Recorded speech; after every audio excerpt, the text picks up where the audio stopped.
تو این ویدیو قصد داریم که به درمان خانگی یبوست بپردازیم.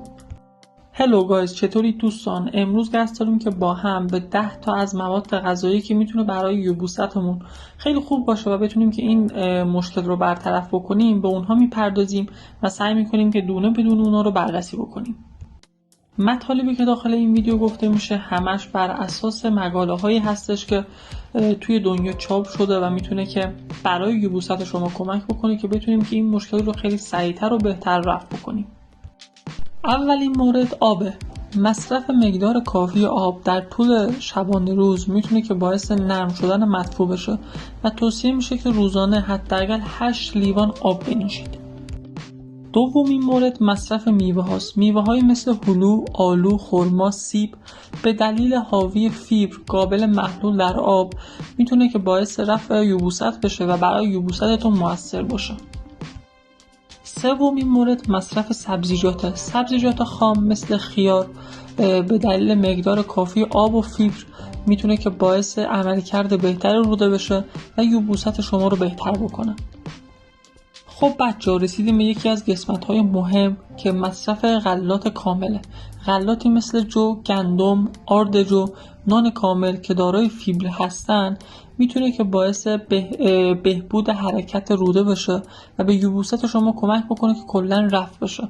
پس هر زمان که احساس کردین که یبوست دارین میتونید که با مصرف گندم، با مصرف آرد جو این مشکلتون رو برطرف بکنید.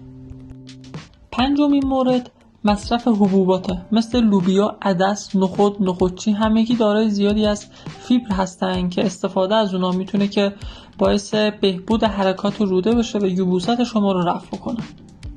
مورد 7 توت ها هستن مثل توت فرنگی، توت سیاه که مقدار زیادی فیبر دارن و استفاده از اونها به حرکات روده کمک میکنن.